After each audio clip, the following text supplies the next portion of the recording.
If you're a parent, teacher, or someone who cares for children or adults with dyslexia, then you must watch this video till the end, because in this video I'm going to tell you about the different problems they face during reading. This is a video which is third in series of the 4 video series that I've made to identify adults and young adults with dyslexia. So don't miss my other 2 videos too.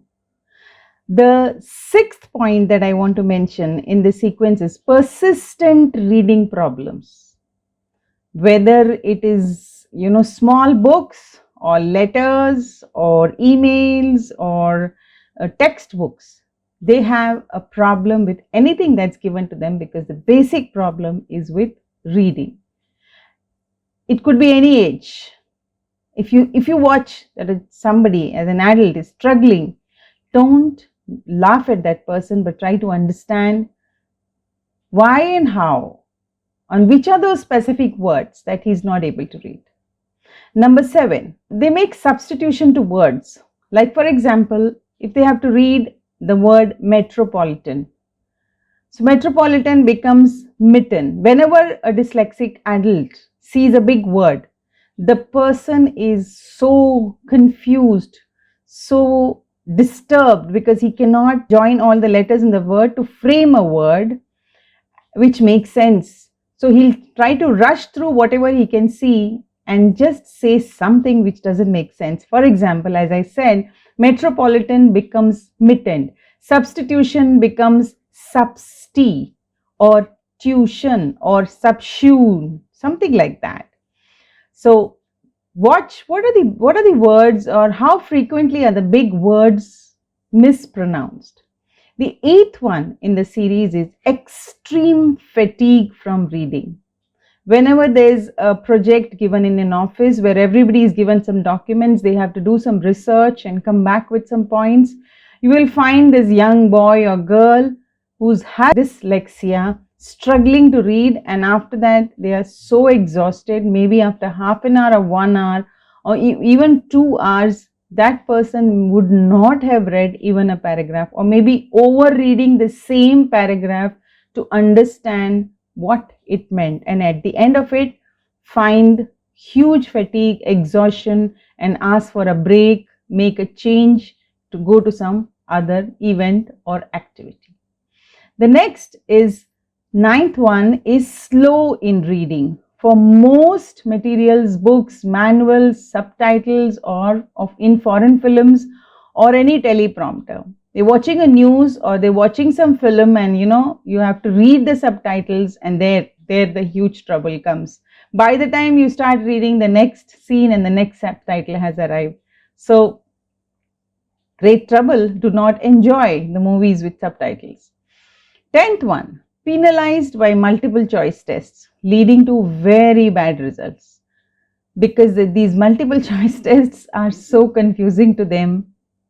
A, B, C, D. So what they do is, I have seen young kids, they just tick at random, may not even read what is mentioned there, and sometimes just because they have ticked it right without their knowledge, they pass the exam. Many times we wonder that they wouldn't have ticked even the closest of the answer, because they're just ticking it at random.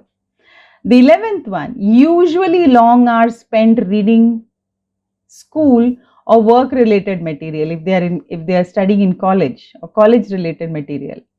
Something which you can finish a chapter in probably half an hour, they might take even 6 hours to do one chapter to read. But if somebody reads it aloud to them, or somebody explains to them orally, or somebody shows a presentation, they learn it much faster, because every dyslexic is a visual learner and a much better visual learner. The 12th problem on reading that the young adult faces is frequent sacrifice of social life while studying. Why this sacrifice of social life? Because what everybody can do in an hour or a half or 2, the young dyslexic or the college going dyslexic is kind of finishing it maybe in 6 or 8 hours. so much more time. So what happens to your personal life, social life, your food time, your canteen time, or anything else you want to do with your family is all set aside, because of which he lose connect with people, because of which he has very poor friendship with, with friends and relatives. So if you are somebody who's still watching this video because this interests you, you care for dyslexic people, you want to help them, there's a link given below. You can click join my program where I give detailed step-by-step solutions to help these children grow out of these problems. You could be a professional, you might be owner of a company, you could be running an organization, and you find that some of the employees in your organization is struggling. Why don't you take a step forward and help them? They are magical people, because the dyslexics have a different brain. They have a gifted brain. They can come out with amazing solutions to your problems, even though they have huge reading problems. So other than the reading problems, now I'm going to share with you what are their strengths. What are these amazing signs of strength that we see in young adults? We've already finished 6 of them in the last 2 videos. This one is the 7th. Success in areas not dependent in rote memory. Because rote memory is a huge challenge for them. So if there's something where they have to use logic or analysis or reasoning, or sometimes practically do things, for example, technology, oh, they are amazing. So they get huge success there. And I always say that don't keep focusing on what they cannot do. If you shift your focus to what they are very good at, you can push that, give them success, and shift to helping them where they are weak too. And that's much easier. The 8th sign or strength that the dyslexic child has, or the dyslexic adult has, a talent for high level conceptualization and the ability to come up with original insights. You will wonder how does he or she, a dyslexic person, gets out of the box ideas. You know, when I was running an institute and when we had these major issues in the school, every organization has.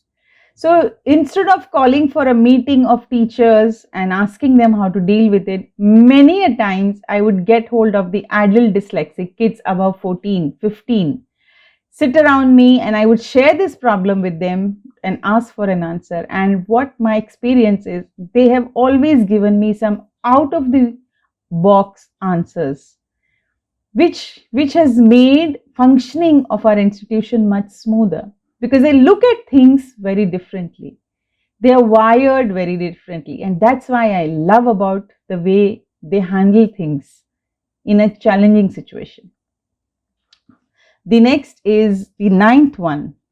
They have big picture thinking. They can look at things in a very different way. When we are organizing events in our institute, I used to see that they have a different way of looking at how to organize it, how to leave a display on the stage, or how to invite people, or how to design cards. They had a very creative and unique ideas. We all used to sit and plan to design the program. And that's the beauty of kids or young adults with dyslexia. Many great achievers like Richard Branson, Albert Einstein, Newton, even Winston Churchill had severe dyslexia. But didn't they do great things in life? I'm sure they've had their part of struggles. If you and me get together, learn how to help them, I think we can bring success in the lives of many young adults today. And let me tell you, 15 to 20% of population in our country is struggling with this problem, and it's going unnoticed.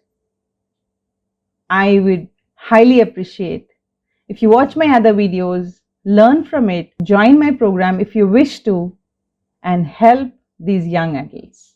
Thank you so much for watching this. And yes, before I say bye to you, you don't forget to like the video, subscribe, and share with your friends and families so that many can be benefited by it. And if you are watching this video on Facebook, Instagram, or LinkedIn, don't forget to write your comments or share something that you learned from the video. Thank you so much. Bye-bye.